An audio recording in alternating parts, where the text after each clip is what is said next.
แล้วก็ลุงไปปุ่นละเพราะว่าเฮายังรับภาระอันยิ่งใหญ่เนอะศรัทธาถือว่าเป็นบุญเป็นเกียรติตุลุงแต่เดี๋ยวมามาจ้านี่นะถึงแล้วก็เตียวไปกับเจ๊ไก่ลูกนี่ไปเหี่ยวเนาะเปิ้นมาห้องก็เปิ้นโหเปิ้นก็มีจัดรถกันมาเนาะคือวัดปัจจาสิริมังคลาจารย์เนี่ยโยมเปิ้นก็มันได้เข้ากรรมเนาะอันนี้มันอยู่ในเขต2เนาะเขต2แล้วก็เขต1นี่อาจารย์สมหวังครับปุ้นที่ท่านพระครูกัลยาณปราโมทย์แต่2เขตนี้ก็คือต่างตำบลกันแต่ว่าถ้าเฮารวมกันนี่ก็มาตำบลเดียวกันหรือมาหมดในสถานเอากันในตำบล2เขตเนี่ยยังถึง20วัดดีนะสถานนะ2เขตนี่นะก็เกือบจะถึง20วัดถ้าว่ากลางวัดสาจะมีตู่เจ้าอยู่40ปลายถึง2เขตนะเขาโบสถ์เดียวกันถึง2เขตเนี่ยนั่นก็เป็นมีการพัฒนาเขากำเดี๋ยวนี้เป็นเขากำพัฒนาเนาะลงเนาะเขากำพัฒนาแต่ว่าตู่เจ้าถ้าประเดชพระคุณท่านจะพูดว่าหน่วยงานอื่นนี่เป็นมีปัจจัยเสริมเป็นมีเงินงบประมาณ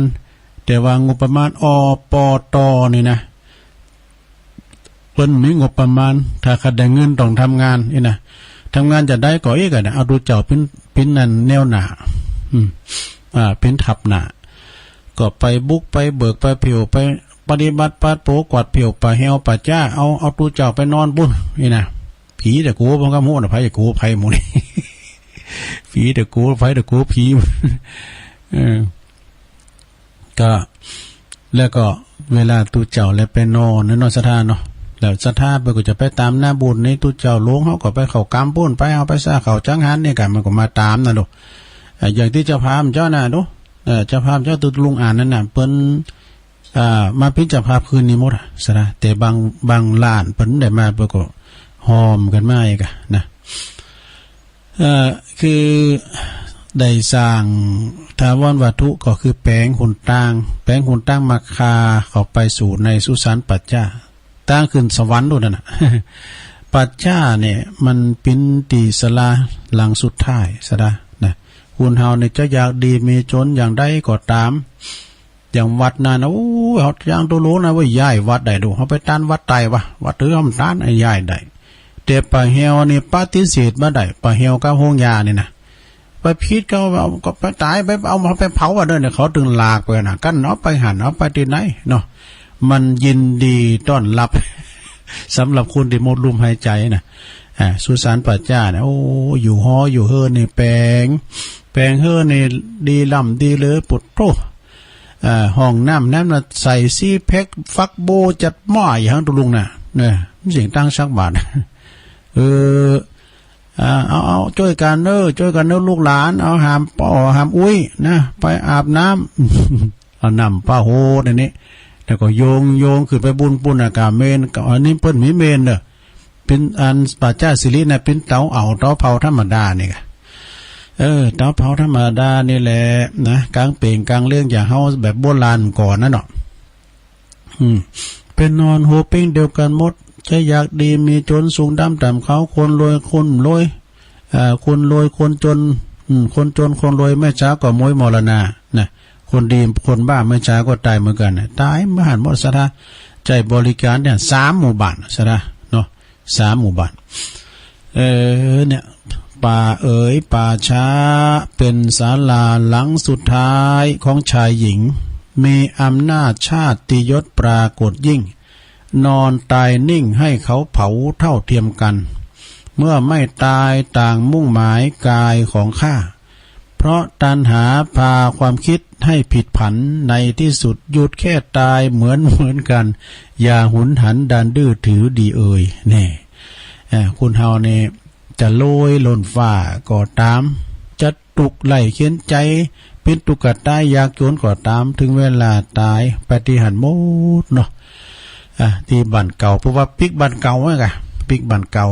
การไฟติดตุ่มต่ำต่างคุณต่างไปแล้วสะดาลูกหลานก็ไปส่งตึกปัจจ้าฮะเนาะลูกก่อมไปโดยเฮาเมก่อมไปโดยเฮาเมื่อเฮาตายไปคุณเดียวสะดาสวรรค์เกิดจะเอาอันปรุงสังขารเนาะ ไผเคยปรุงบองปรุงสังขารน่ะตุลุงนี่ปรุงทุกวันน่ะปรุงหยังตุลุงปรุงให้เข้า ก็ไปถึงเข้านี้โอ้มเจ้านี่เขาท่าเฮ้ย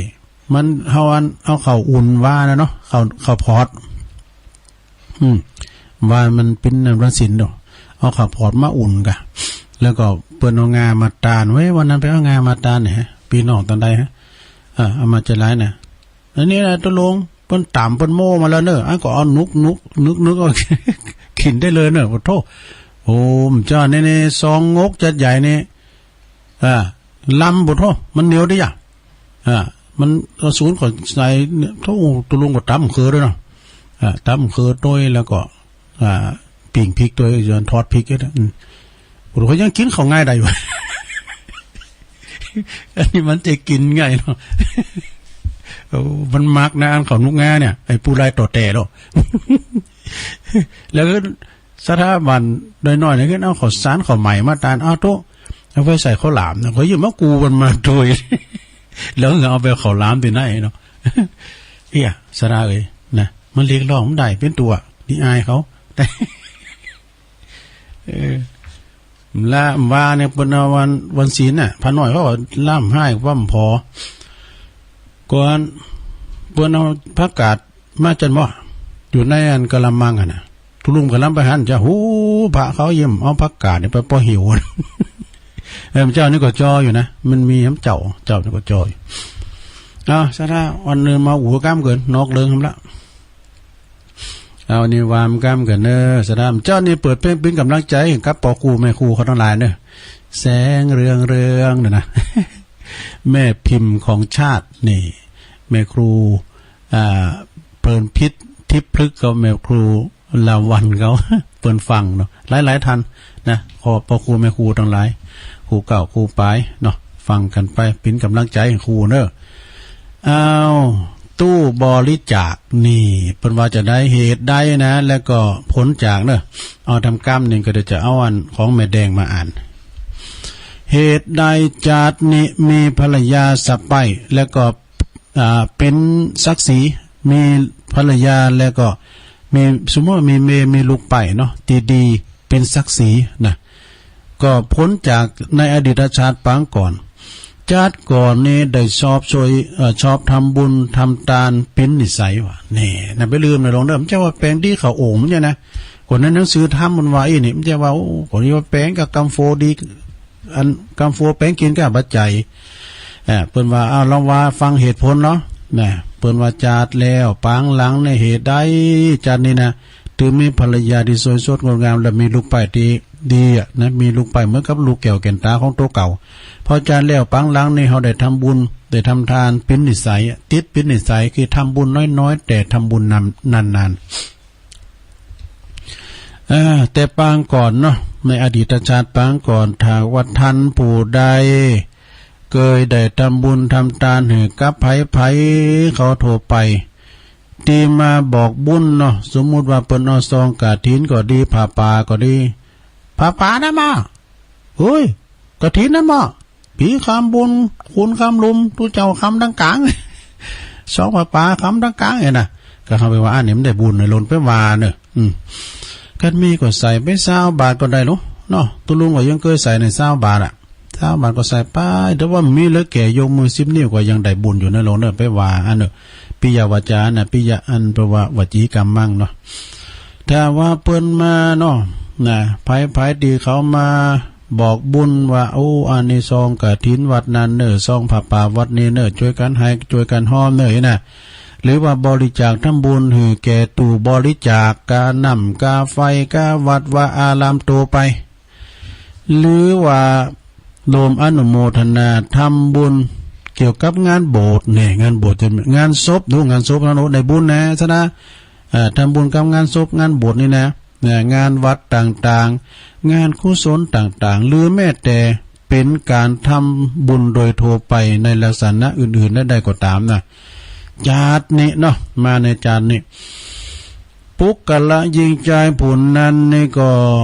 จึงจะมีสามีหรือว่ามีภรรยาดีงามว่ะแน่เป็นติ่นเป็นโตเป็นดีเป็นงามว่ะฟังเหรอ ซึ่งกล่าวได้ว่าเป็นผู้ที่มีที่จะมาเป็นกูชีวิตของบุคคลนั้นนะจะเป็นคนที่มีรูปสมนมพันงามเนี่ยเป็นว่านะในธรรมนะหลวงนะมีรูปร่างลักษณะเป็นแม่หญิงกุลสตรีนะแม่หญิงเป็นแม่หญิงแต่ปอใจแต่เป็นโผก็เป็นโผเป็นปอใจแต่เนี่ยมันมีหลายอย่างแม่หญิงก็มีนะเก่าอย่างก้าพระอาจารย์อ้อหลักวันน่ะแม่ยิงแม่ยังแม่กะจังก้นหัวแม่ตุดตะกัวแม่ขนครัวลงล่างแม่ย่างม้าเหาะแม่เลาะขอบหัวแม่หัวไก่คมมาแม่จมบ่อแล้วแม่แก้วตันใจขึ้นนะแม่แก้วตันใจนี่ดีนะเหมือนไม่ออกศรัทธาเขาเนี่ยเด้อหูเฮิน3 น้ำ 4หูน่ะตีเป็นภริยาหรอนะพอใจเหรอป้อใจป้อจ้าป้อท่ากินกับเมียป้อตะเพียอุปภิป้อทะลิแอวกาดป้อน้ำหยาดค้อนก้นป้อน้ำต้นปากกุดป้อสุดขี้เหือดป้อเดือดเหมือนผีไปสามนั้นเนอะป้อเดือดเหมือนผีป้อนีแซนเตื้อป้อเบื่อผักกูนป้อปูนไหลกีดป้อกีบไหลกอป้อย่อไหลจันป้อขั้นไหลตาป้อหามาเติมป้อเหลื่อมตัวคนดูสุดท้ายนี่ดีนะลงเนอะพอเหลื่อมด้วยคนนี่นะเปิ่นหูในนาทีการงานน่ะอย่างตุลุงว่าเปิ่นปิ้นไปวัดอู่ปิ้นนักปราชญ์ไปกาดอู่ปิ้นปอกาแม่ขายไปหาเฮ็ดถอไปแปะไปป่าบ่มาบ่ได้หันไม่ตายค้านที่ไหนเอามาแป้งโหล1เขาดูเนี่ยพ้องกับมันกลับปิ้นเกณฑ์แกเนี่ยเอาตุเอาเกณฑ์เปิ้นเกณฑ์ยกตุตุผมเจ้าเพิ่นออกมาถึงไหน จะมาเป็นกูชีวิตของบุคคลคนนั้นจะเป็นคนที่ลบโสมล้มพันงามนะตึงยิงตึงใจนะมีนิสัยใจคอตีดีเนอะนะเหมือนกับพระเวสสันดรกำลังบาทีแล้วก็บุคคลผู้ที่ยังอยู่ที่เขาอยู่ได้มีลูกสาวลูกบ่าวมาเลยเนาะถ้าหากว่าได้ลูกเขยก็ดีนะแล้วก็ลูกไปก็ดีมใจว่ามันจะว่าไอ้แม่กินข้าวเด้อเดี๋ยวให้ออกไปต้งแล้วนะไปเด้อมึงต้องเป็นโหยแม่ โอ้วันนั้นอีล่าเอาจอเนี่ยเอาแกงมาดูกูกินไปกันล้ำไปเฮ้ย คุณถอยยุ่งป้าปีอยู่เนี่ยอย่าไปพรได้ยินเด้อแต่เบิดมึงก็เอาพักปังมาสักหามเนี่ยกูล้ำมากอู่ไปเลย คุณถอยป้าปีงี้ถึงนะหรือว่าลูกไปก็ดีลูกเขยก็ดีนะก็เป็นเกียรติมีสง่ามีสีสง่าราศี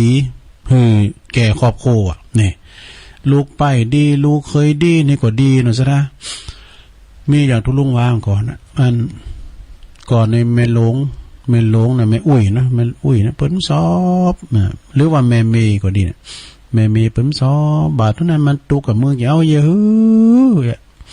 นะลูกสาวเปิ้นหักกันแป้งกันเนาะเปิ้นก็หวังใจว่าโลมฮอลงกัน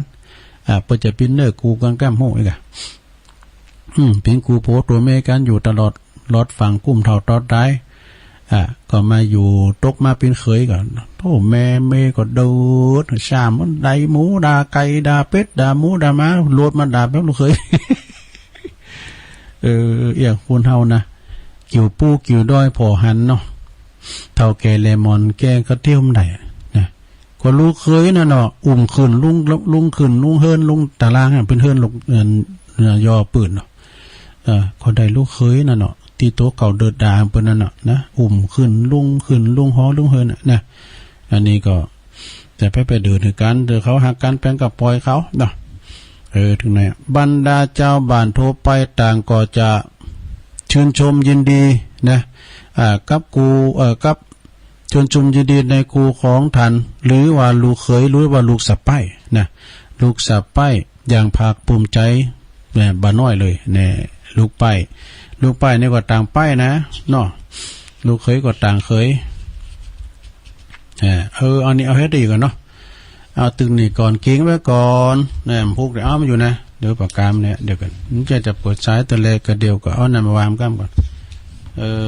สดาญาติโยมว่าไปเนาะพี่ปากกานี่ก็เก่งวันนี้ก็อย่าสดาญาติโยมตุลุงนะไม่ยังนะมวยวัด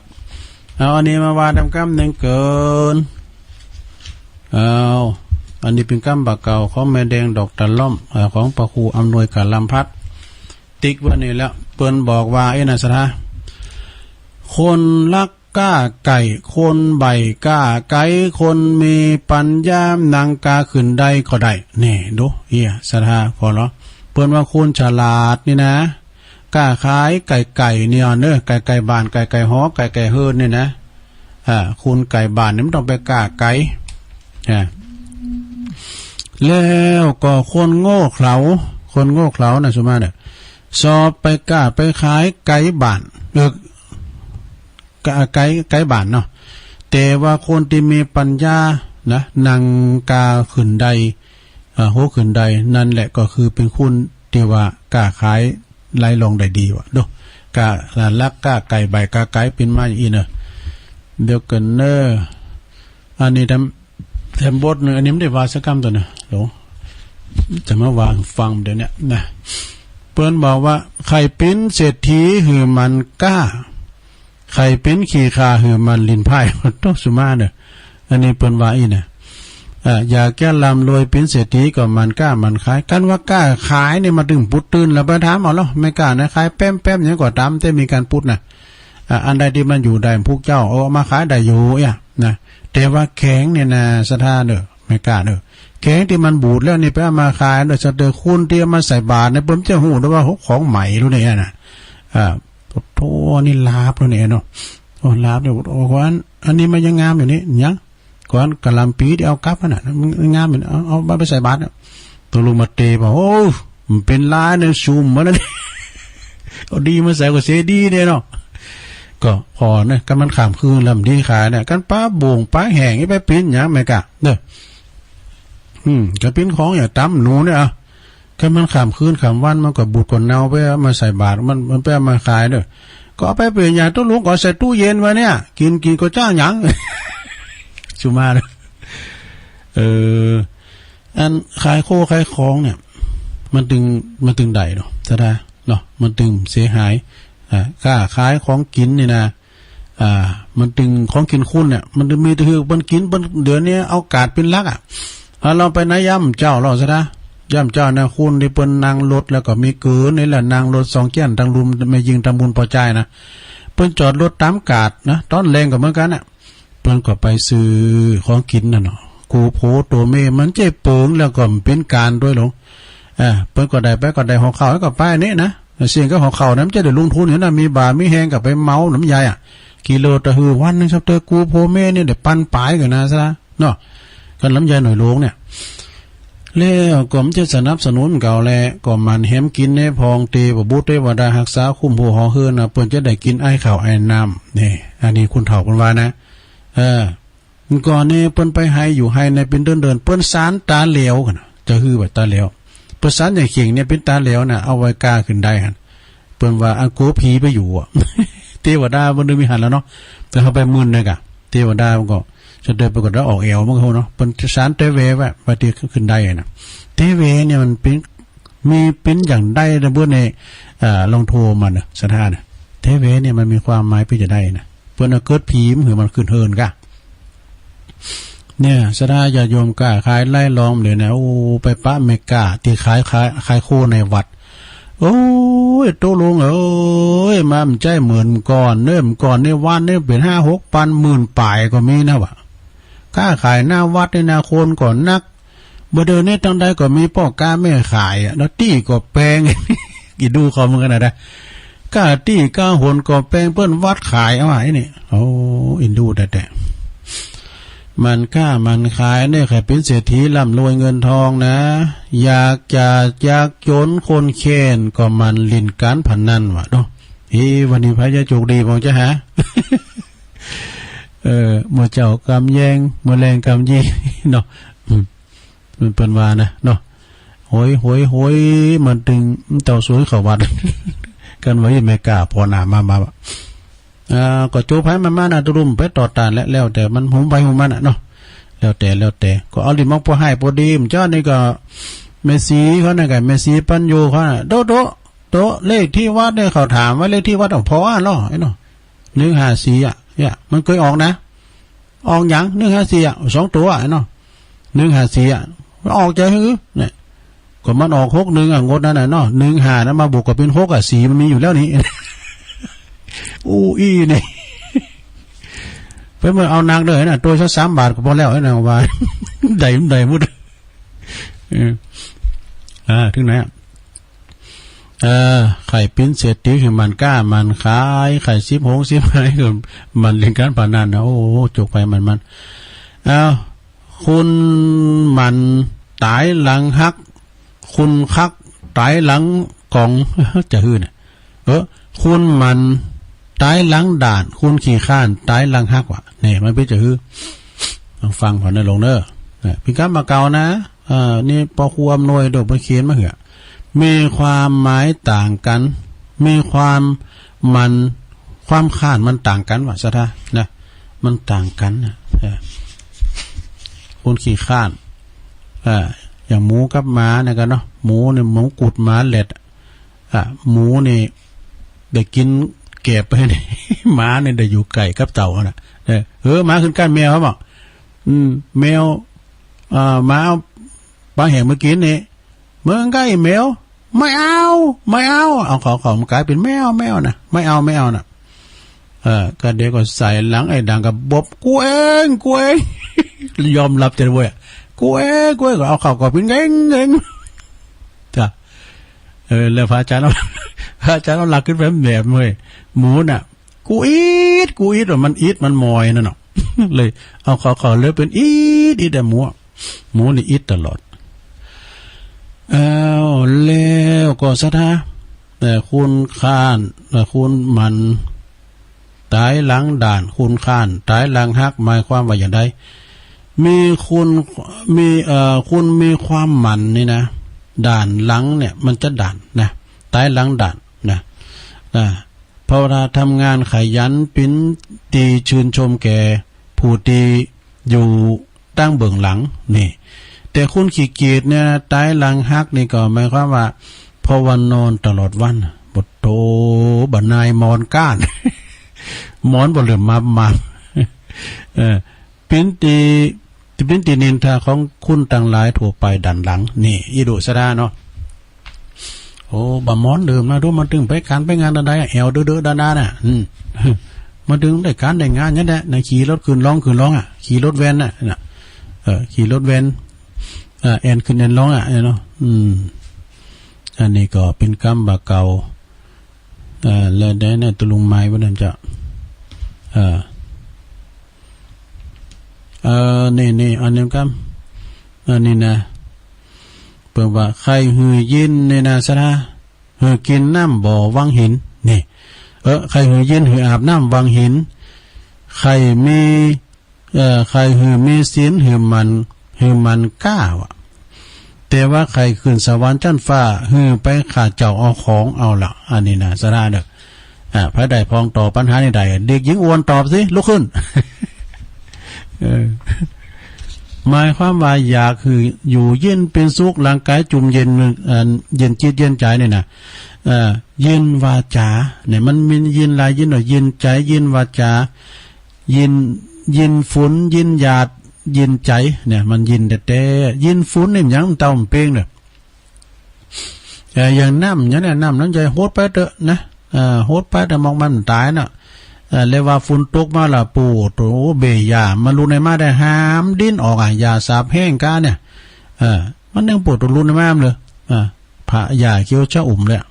เย็นฝนนี่นะเย็นจิตเย็นใจก็เหมือนกันคุณเฮาในกันใจมันห่อนี่นะใจยินอยู่ไหนก็จุ่มเหนื่อยยินใจ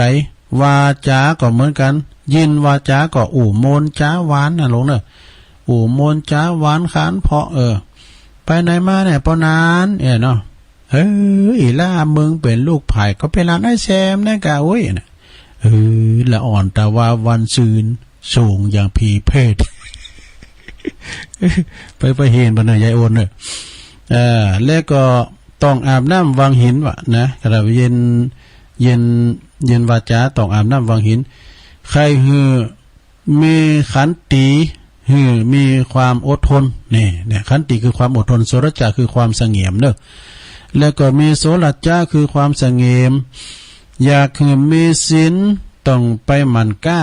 คือฮือรักษาศีลน่ะซะนะคือฮือรักษาศีลทำบุญหือทานมีเมตตากรุณานะมันเจริญเมตตาภาวนาจะได้อานิสงส์เป็นกำให้วะนี่กำให้ก็คือเนี่ยกล้าขายได้กำให้แล้วเหรอมันจำเริญภาวนาเนี่ยนะอย่าใครขึ้นสวรรค์จั้นฟ้าหือไปแก่ผ้าในวัดอันนั้นไปทำอย่างเลยนะแก่ผ้ากำปีอันนี้แปลว่าหือขาเจ้าเอาของเนี่ยหมายถึงว่าไปขากิเลส3 ตัวขาเจ้า3 ตัวนะนั่นก็คือกิเลสนั่นเองคือ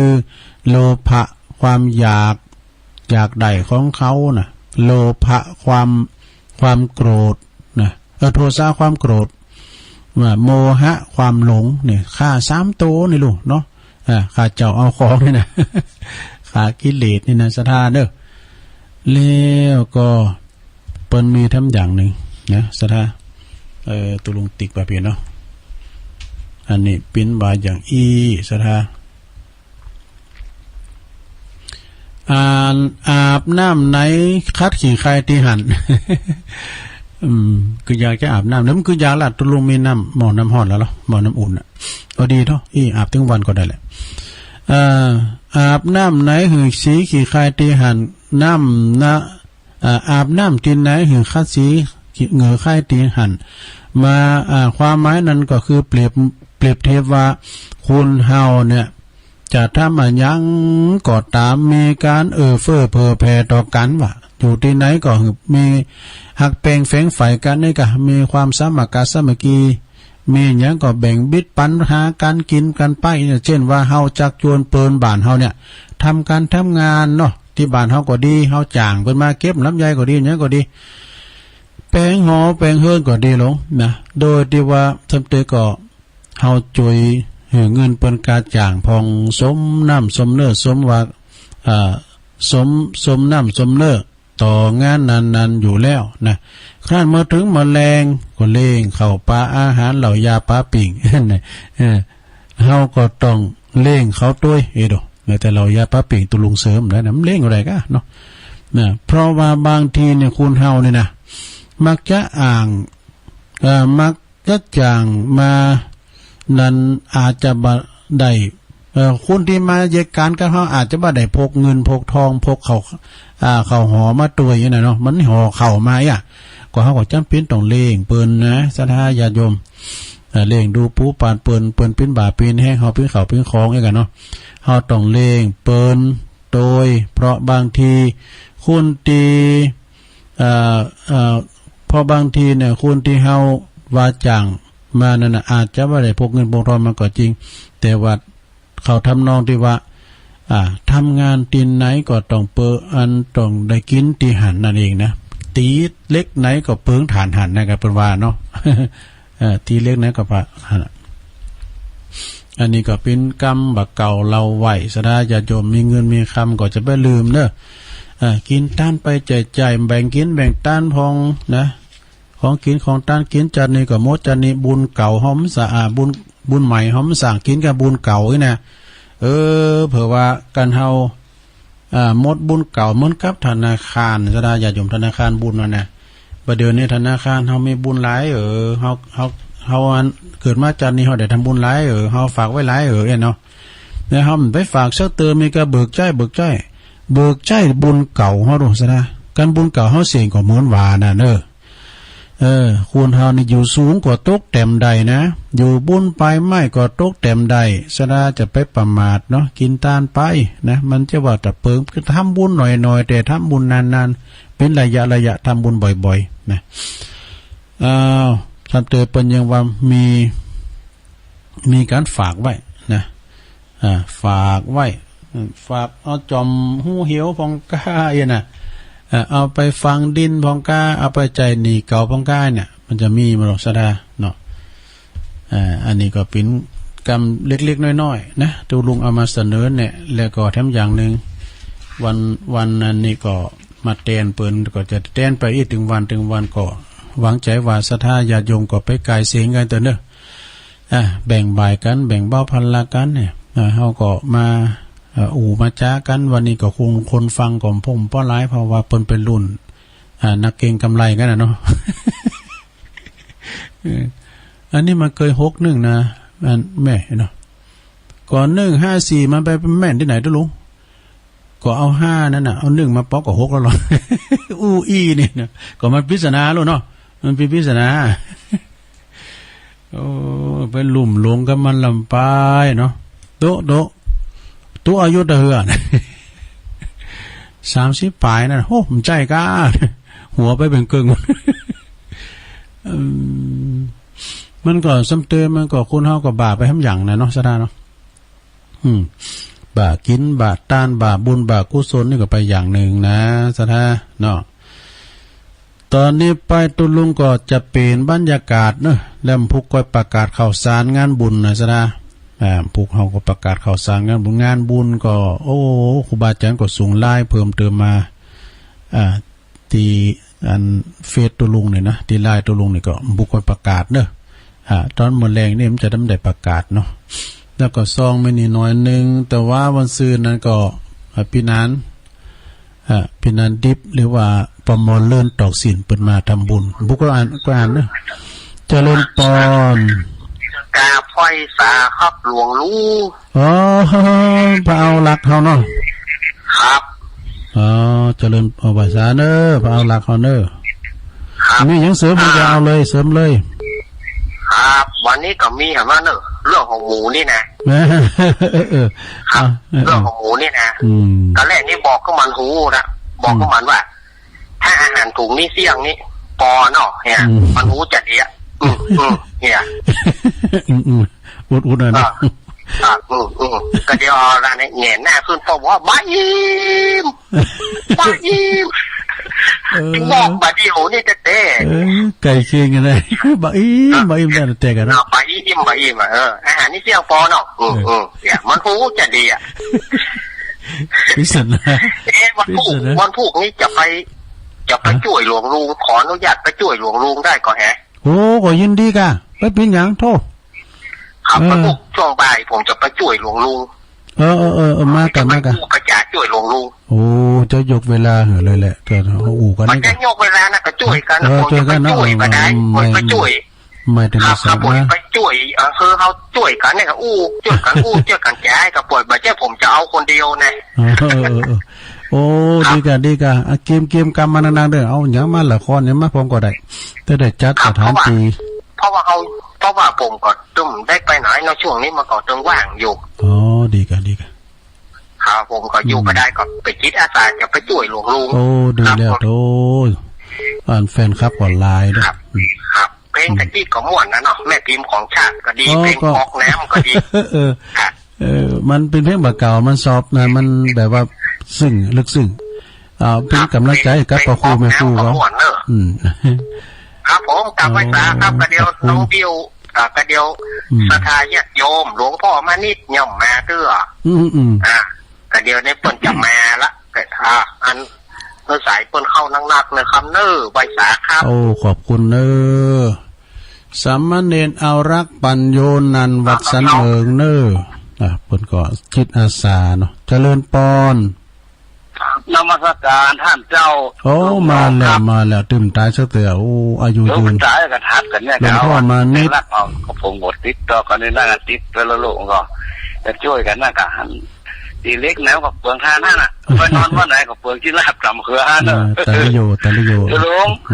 ลุงตะกี้จะลุงว่ามีหั่นกำนะเรื่องการกินการตาเนี่ยนะลุงเนาะวันนี้นักลงทุนกำไรเกินควรเจ๊งกันตามๆกันอ่ะเนี่ยอันนี้ไปจอมตู้สาบานขอโทษโวยลงมาที่นะเพื่อต้องให้ เกินควรนะเนาะลวกก้าใกล้นี่เป็นอย่างเนาะมันเป็นนักก้าในเรื่องของไทยค่ะเจ้าตื้นนะ3 ปี4 ปีแปลงวันไว้หลังมาเล่นอะไรแล้วเจ้าตื้นนะเนาะไม่นะมาเลยอ่ะนะว่าละหมดเจ้าขายแป้งหมดแรงขายเจ้าตื้นบนมาขายถูกเนาะตุลุงในนักเลยก็ประกบกูกับตุลุงเนาะดีก็ดีตามบทตั้งมาเทศกี่โมงวะไปเดี๋ยวอากาศอ่ะจุดอันในนักกับกำลังห้องรับมาได้กันได้กันเบิ้ลมาลุมกันอันพวานอันลุงนั้นอยู่ลุมหมดแล้วเตรียมบัดปักดั้งแกเลยนะกันลุงนั้นเป็นกะถ่ายทอดอยู่กะดีละเรียนนะก็ไปเตะนี่ก็บอกหัวเอาบัตรน้ำมาของเน้นรักไปไว้วันไว้ดีเกินนะซ้อหาบอกป้ามาเดี๋ยวนี้อย่าโทรไปให้หาเน้นรักอ่ะตีก่อนเนอะทุลุงเนอะสาธุเนอะเข้าไว้สาเข้าไว้หลวงพ่อมานิถาวโรเจริญปอน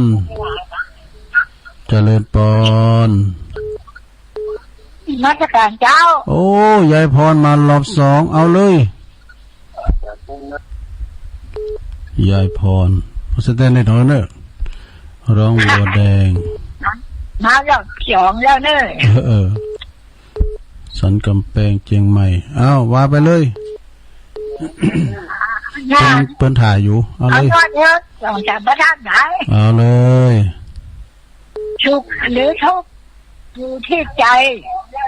ไม่ใช่หรือถ้าเราถือก็เป็นทุกข์ไม่สุขสันต์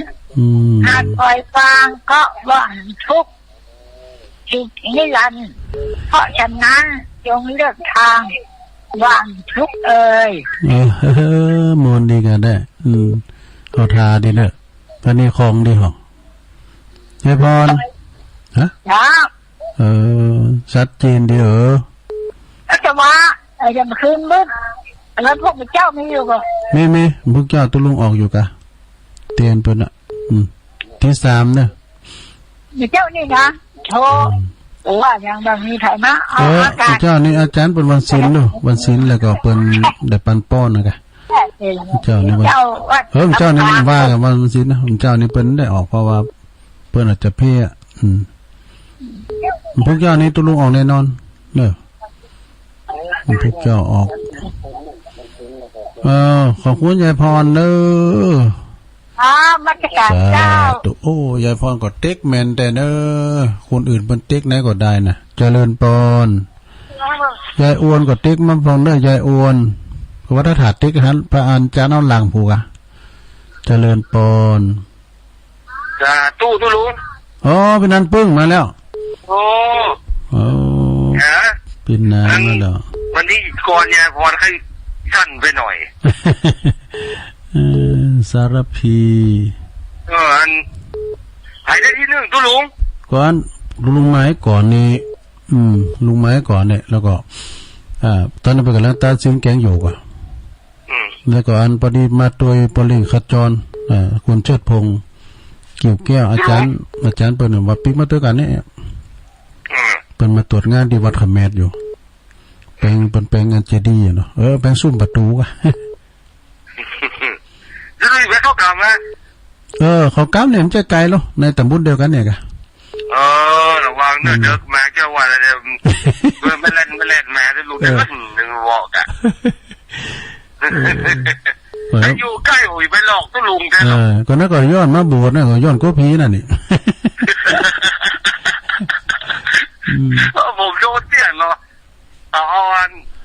นั่นไม้ห้อยแม่งงว่าอย่างนี้เจอเนี่ยเหมือนกันนะเขาหลอกกันหลอกอ่ะ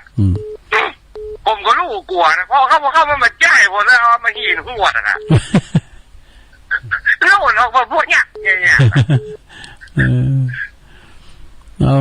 ดีแล้วขอบคุณพี่นานนางๆเด้อสาธุอีกอะมึนๆได้มาหยอดนี่ก็ดีแล้วถูกใจเป็นนันปึ้งเฮาสายตั้งสลับปีเจริญปอนเจ้าค่ะพระเจ้าตุลุงแม่ปันนี่เนาะฟังมาละหลายเมื่อละอันหลายวันแล้วเต้กะหายไปหลายวันน่ะมันเมาการมางานแท้ได้กะ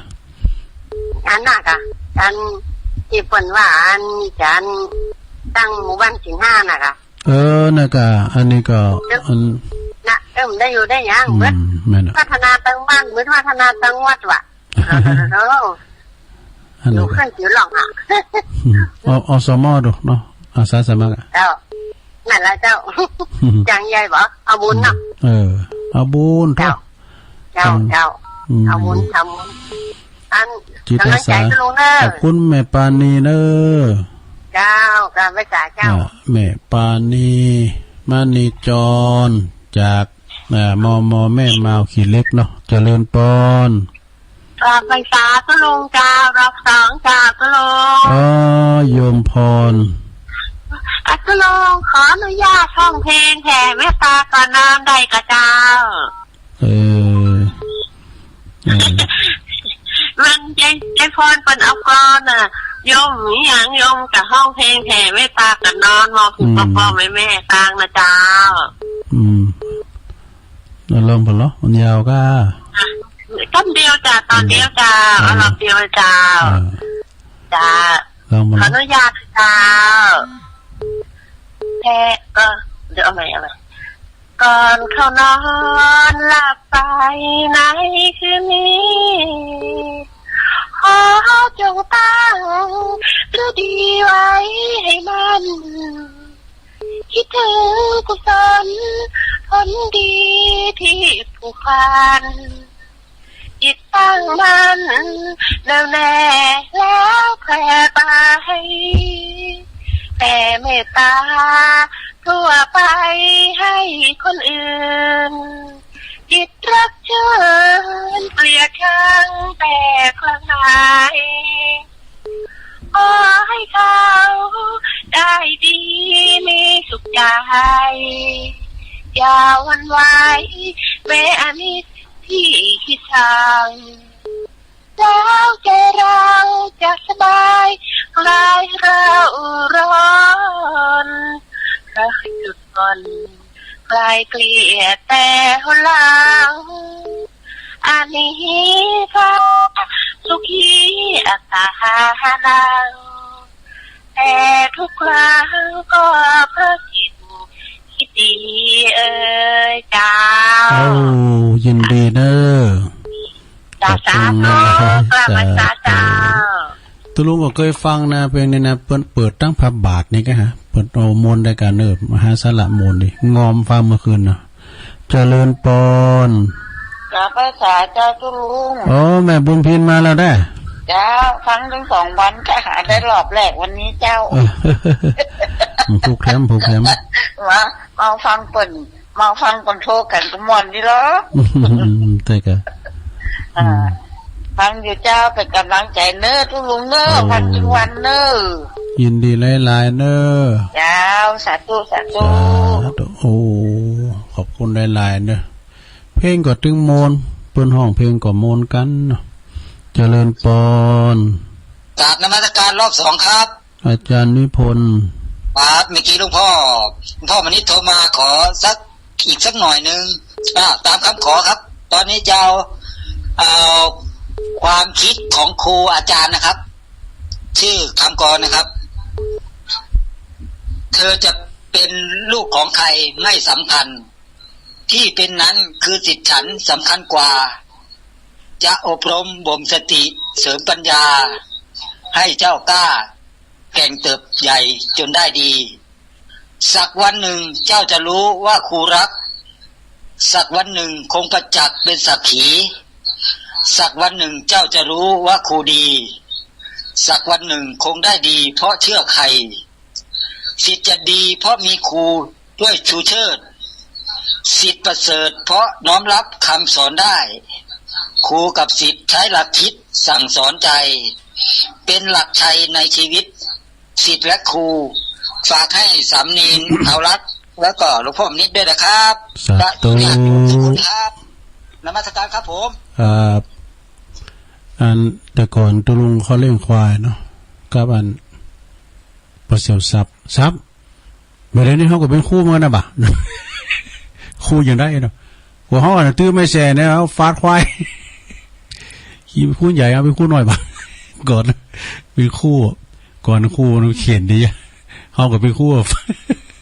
ฟาดควายนี่ควายเนี่ยมันทำตัวก่อนลึกนะซะดาทำตัวก่อนลึงแต่ลึงวานะปิกะกูกันมันหูเนี่ยมันดึงปิกะดูอันนี้มันหูจับนั่นกะมันปิกะไว้เจริญปนก็ไม่ใส่เจ้าตัวหนูตั้งใดจ้ะจ้าประเด็นไม่อายเจ้าไม่ขันแก้วโอ้แม่ขันเกี่ยวทำแล้วได้จ้าโอ้แม่ขันเกี่ยวไม่อายเนาะจ้าไม่อายไม่อายอันไก่วัดไม่อายหลงไก่อยู่เจ้าไก่มาตั้งต้นมือค่ะเจ้าเจ้าท่านนายกสันตุนมือก็มาแอวเนาะมาไหวพระธาตุเนาะเอารถตู่มากันรถโซกกันกันเนาะตุ้ลุงจะได้แตนเมื่อกี่วันนี้6 วันน่ะ6 วันเขากำนะ6เนาะตุ้ลุงเนาะ6 วันก็แต่ตุ้ลุงจะได้นอนลุงกำลังไถมาเนาะโอ้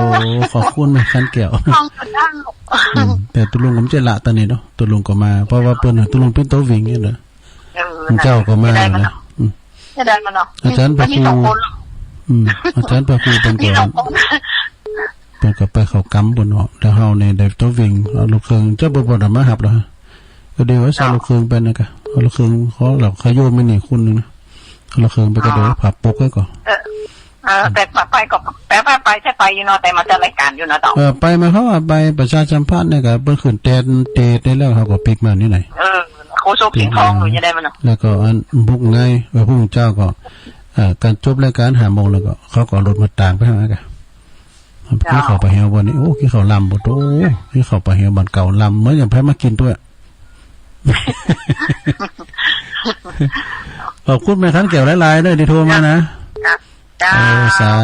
ธุฟังคุณเจ้าเลยผู้ก็โทรมาแถมยินดีต้อนรับคุณเนี่ยเคยเจริญพรไปสาเจ้าตุลุงตั้งใดจ้าแม่ฟังอยู่เนอะแม่หยังแม่อยู่ไหนตุลุงแม่อยู่ไหนบ้าน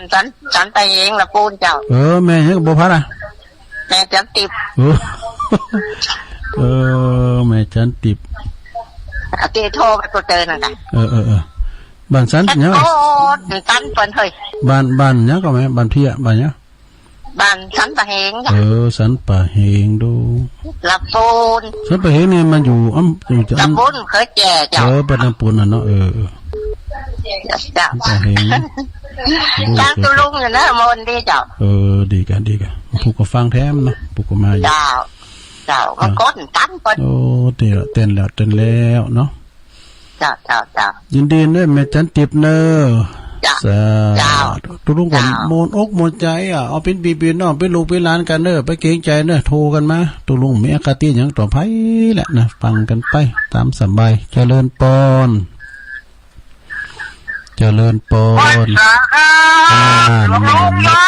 นักร้องมาแล้วลุงทอนวันนี้มันมีแต่ยังจะเนอะผมว่าขอพูดในวันสาธุลุงให้กำลังใจทุลุงเลยโอ้เป็นรายงานตัวก็ดีใจแล้วลุงทอนดอยซิววันนี้มันมีข้าวอย่างเจี๊ยบอย่างเตี้ยผู้กำวันนี้มาขอพูดในวันสาธุมาให้กำลังใจทุลุงเลยผู้ก็มาห้องผู้นี้พระอาจารย์เอาหลักมาเจียมจวยหรอเนาะเก็บไว้ผู้นี้พอบุญมีจะมาห้องเพลงหยดหนึ่งน้ำสังสมหยดสมหยด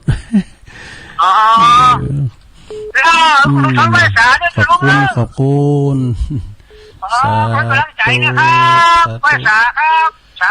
ว่าลินมาได้ความจริงลุงอันปอบุญมีเป็นโจบนโอ้มาแล้วแม่จันสมนึกว่ามาก็ไอ้พอจบรายการนั่นนี่เนาะฟังตลอดฟังอันลุงทอนเนี่ยเป็นดิวันนี้ยังมีซอแหละวันนี้เป็นมียังเตอลุงทอนวันหน้ามาซอเลยน่ากะไม่ใส่พินกับมาซอวันนี้แม่ใส่พินมาหรอเป็นมาจังเจ้านะฉันเป็นประมาณเจ้า เจ้าฉันพร้อมกับถนัดฟังเจ้าพร้อมกับแรงอีบรรยากาศเนี่ยกะเนาะไม่แรงยังแควนหน่อยแต่ก็แน่นอยู่นะเจ้าตุลุงก็เอาเทปแรงว่ามาออกแล้วคุณโทรมารัวๆอ่ะเจ้าคุณโทรมารัวๆอ่ะเขาว่าแต่ด้วยว่านี่ก็เทปว่าไงเนาะเทปเก่าเทปเก่าแรงว่าพวกเจ้าก็เดี๋ยวเทปมันอาจารย์เอาหลักเปิดเท่านี้เปิดตอนนั้นคิดยังไงตอนคิดยังไงก็ตอนกูออกนะเจ้าเป็นลูกควายกันเนี่ยไอ้คืนกันตุลุงดอยพวกตุลุงคืออะไรในตุลุงแก้วข้ากับมน